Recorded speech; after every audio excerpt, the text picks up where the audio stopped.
We are going to complete our pop art assignment today. This is our first assignment. And so to get started, I want to give you a little bit of background information on what you're going to need to do. The first thing you're going to do once you have your pictures is on your desktop, you're going to create a folder. To create a folder, you're going to right click on the desktop so that you get this drop-down menu. You're going to go to New, Folder.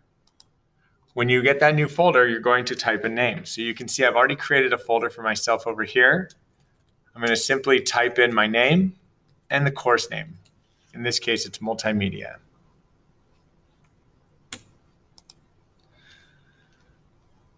Once you have your course folder set up, you can click inside, and because the name of this assignment is Pop Art, it's good to organize your files. That way you'll know if there's ever an issue, you go back to the assignment and you have the given name. So I'm going to create another new folder, and in that folder, I'm going to call it Pop Art.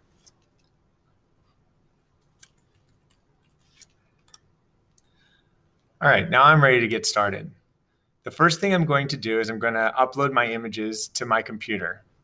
When I upload my images, they'll all pop up on my SD drive, and all I have to do is simply open the folder and drag them into my pop art file. I've already chosen the image I'm going to use for this assignment, and so I'm going to simply take it, I've named it, and I'm going to drag it into the folder. This is the file that I'm going to be using. When I'm ready to get started, I'm going to go to Canvas. And on Canvas, there's some very specific instructions for what's required for the assignment. In addition, you'll find this video. The assignment directions tell you from beginning to end what you need to do, each step by step. In addition to this video, I've also included this written tutorial that'll guide you through all the steps to complete your assignment. Once you're ready to start working in Photoshop, you're going to log in to the Adobe Creative Cloud. To do that, you can simply type in Adobe Creative Cloud in Google. And once you find the web link, it'll give you an opportunity to log in.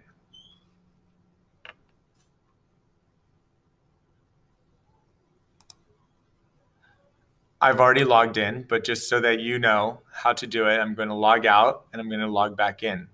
I'm going to go to Sign In up on the right-hand side of my screen.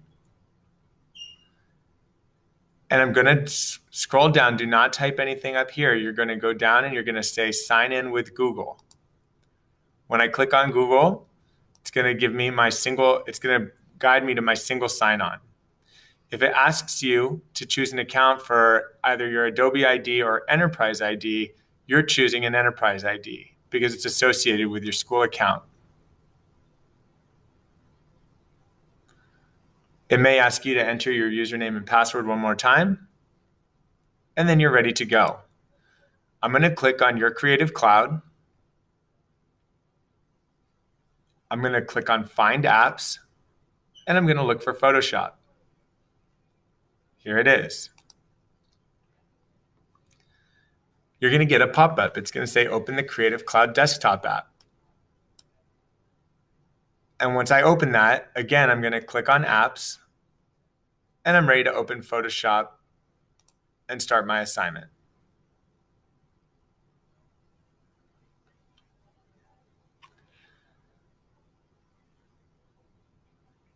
After you've signed in for the first time, you'll be able to use the Adobe Creative Cloud Desktop app every time. That can be located on your desktop right here with this shortcut. You simply click on that and it'll offer you an opportunity to log in. Obviously, every time that you leave this classroom, please be sure to sign out. So Photoshop has loaded. And this was a different project I was working on, so I'm going to just go ahead and close that up. And you can see I was playing around with how different images would look for my pop art assignment. So here's one of my son running on a camping trip. Here's another example that I've shown you of a sign that I took a picture of, and then apply different filters to. And then here's one of a bunch of beats. Again, I used and applied filters to. You can see the outcome of each of these images is very similar. I've created a grid with 9 different squares. I've put the same image in all nine squares and then applied different filters to each image. So let's get started with doing that.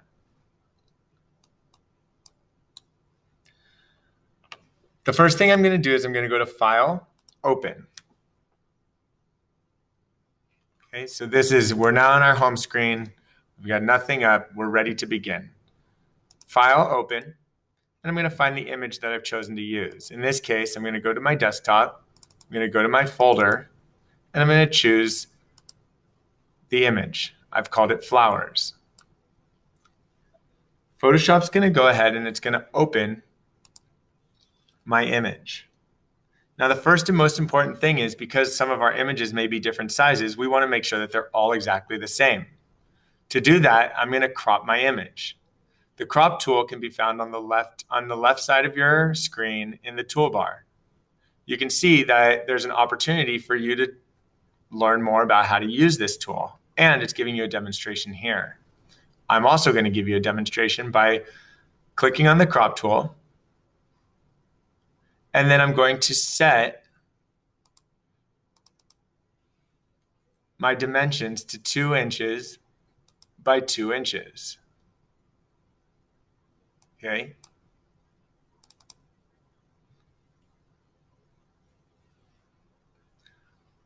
I then have the opportunity,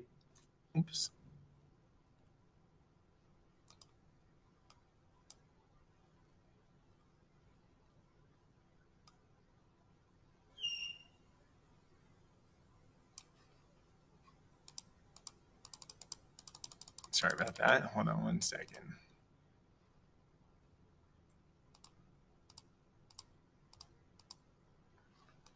I'm going to back up. So I'm going to grab my crop tool, apologize for that, and I'm going to set my image size to 2 inches by 2 inches. Okay. I then have the opportunity to move my image so I have exactly what I want on the frame, in the frame. So once I'm happy with it, I'm going to go up here, I'm going to select this green check mark, and that's going to apply the crop. I always want to double check and make sure that I've set my image to the right size. So I'm going to go to Image, Image Size, and you can see that it's still, while it's a perfect square now, it's too large. So I'm going to set my width to 2 inches, my height to 2 inches, and I'm also going to change my resolution. Yours should be exactly the same as mine. 2 inches wide, 2 inches tall, and 300 resolution. Once you've done that, you're going to select OK.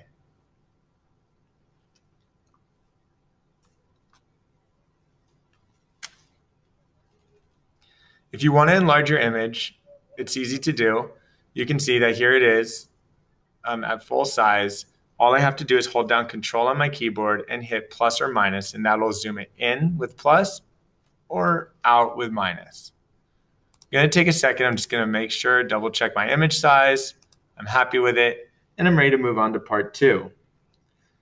The next thing I need to do is I'm going to create a new Photoshop document. So go to File. Actually, before we move on, let's just go ahead and hit File, Save. I'm going to save as, so I can change the name from my original.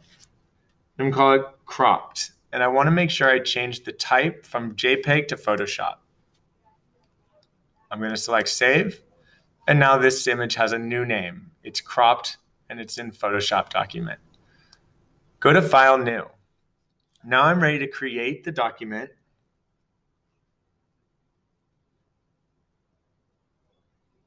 That will be my final product. I'm going to name it Grid. And I'm going to change the width to 6 inches. So it's 6 inches wide, 6 inches tall. And I'm going to make sure my resolution is 300 pixels per inch. It's very important that your settings are the same as mine right now. Once you're ready to create the document, go ahead and select Create. I now have a blank 6-inch wide by 6-inch tall document. Let's make sure that our workspace is set up for this assignment. The main thing we want to make sure of is that we can see our rulers. If you can't see your rulers, you can go to View and go to Rulers. You can see mine has a check mark next to it. If it didn't have a check mark next to it, I would not be able to see the rulers. So again, if you do not have a check mark next to rulers, click on it so that you do. The other thing we want to make sure is selected is our snap guidelines. This is going to help place our images when the time comes. Okay. If you don't have a check mark next to snap, make sure that you do. Go ahead and go to File, Save As, and let's just verify that we've saved it as grid and it's as a Photoshop document. Go ahead and hit save, and we just resaved the same document. I'm going to set up my guides now. To do that, I'm going to go into my ruler on the left side of my document. I'm going to left click with my mouse, hold down, and drag a guide out to 2 inches. Now you can see on my screen how it's telling me how many inches from my left-hand column this guide has been placed. I want to set it right at 2 inches. No larger, no smaller.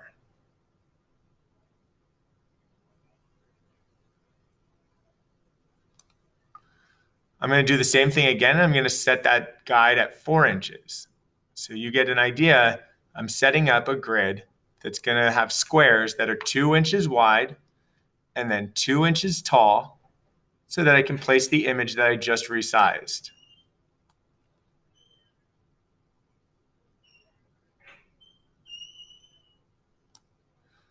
Now that you've placed your guides and you've set up your grid, we're ready to start importing our photo.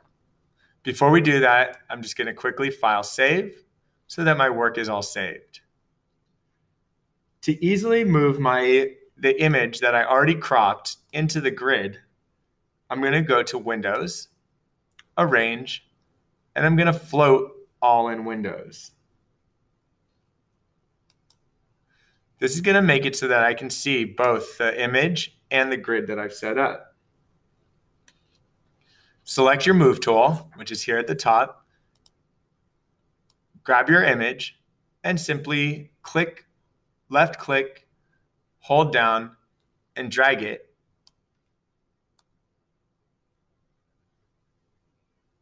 into one of the grids that you've set up, or onto the grid in one of the squares that you've set up. You can see it shows me that the icon is down here in the bottom right, indicating that it's here in the bottom right of my screen. I want to make sure that I make that crystal clear to myself and I know which image I'm working with each time, since it's going to be 9 of the same images. So I'm going to name it bottom right. I'm going to come back over to my other image and I'm going to place this next one, and I'm going to name it bottom center. And then again, this is going to be redundant. You're just going to repeat the same thing until we have an image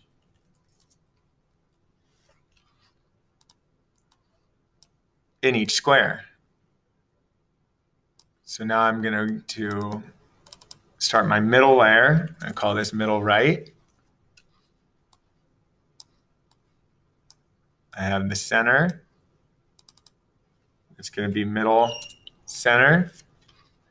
And then one last time, middle left.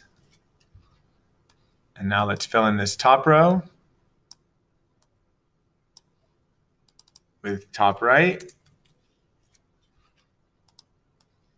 top center,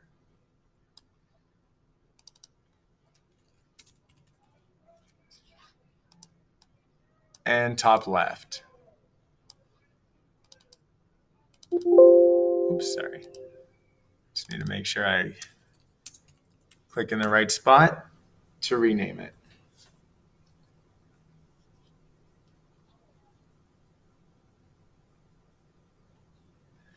Again, before moving on, make sure that you've renamed all of your layers so that they apply. You know exactly when you click on bottom right, that's going to be your bottom right image. Now we're going to convert each layer to a smart filter by clicking on the layer and going to filter, convert for smart layer. So again, I can go to the layer.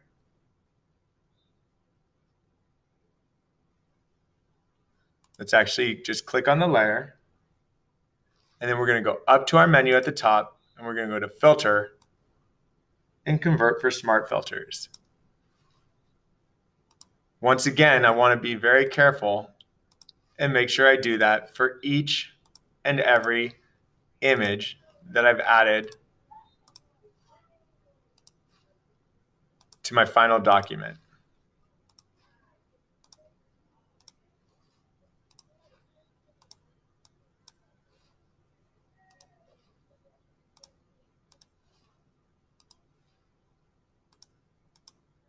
All right.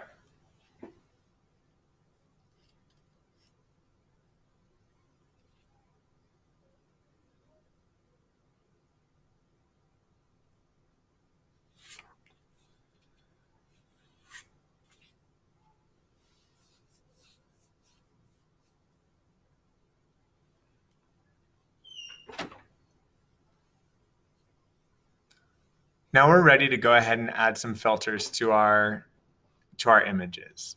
Let's start here in the top left. So you can see I've selected my top left icon. I'm going to go to filter and I can go to filter gallery, right?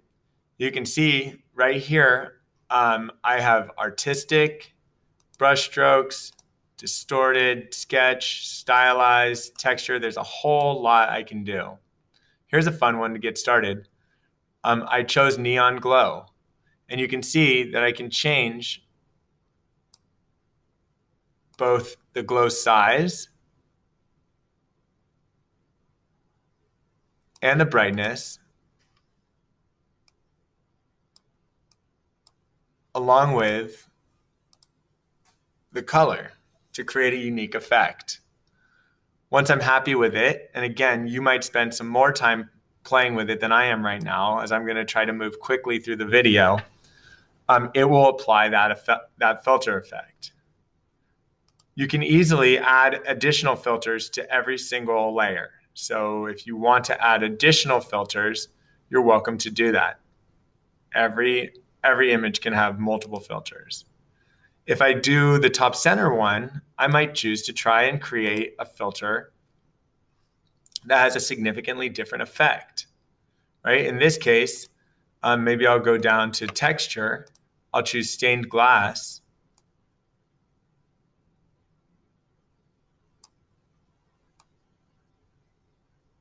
I want to keep it bright. That's just my personal choice in this case. I can brighten it a lot and I can select OK. And now I've got 2 different effects. At the end, you're going to have 9 different effects. So again, like I said, I'm just going to do this relatively quickly.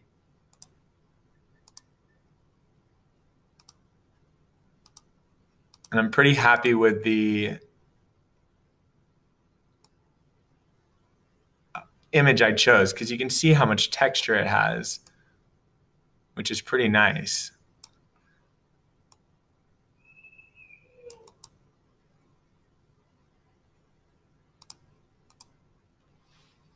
And I'm just going to go ahead and I'm going to keep clicking through. I'm only applying 1 filter to each. But again, you have the option. That's what this week is about, trying to explore Photoshop and learn all the capabilities of the program. And this is just one example of how you can take one image, apply it to a document 9 different times, and get 9 different images.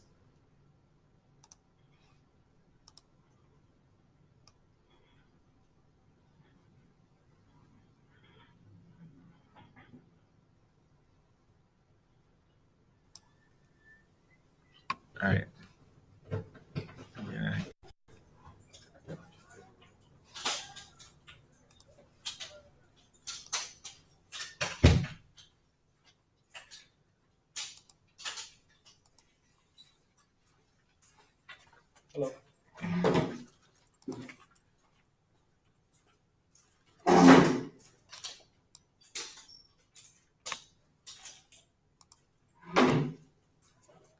So again, I'm just choosing.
All right, so as soon as you've finished all 9 images in your grid, you can go ahead and now we're going to save our image one more time. And we're essentially ready to export it and ready to submit it. So to do that, we're going to go to File,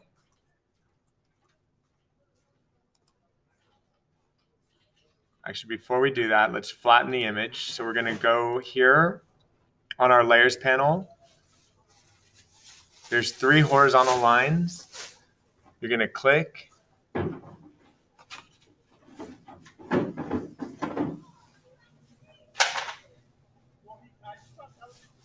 you're going to find Flatten Image. Select Flatten Image, and it's all going to become one image. After you flatten the image, you're going to go to File, Export, and you're going to click where it says Save for Web.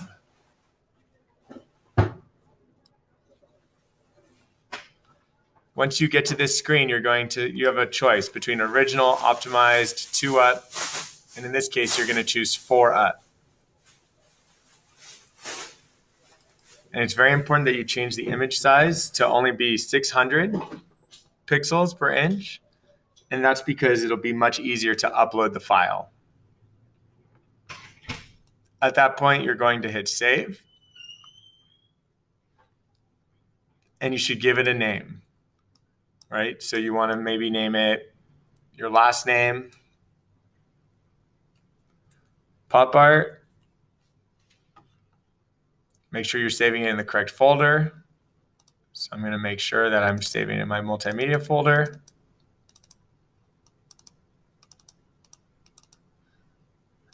Hit Save. And you're all done. Okay. When you close it, it'll ask you to save again. You can just say yes so that you have your Photoshop document. Remember, the exported version that we just made can't be changed. But your Photoshop document can always be changed. And when I take a look, here's the final document that you would be turning in. All right? I hope that this was helpful.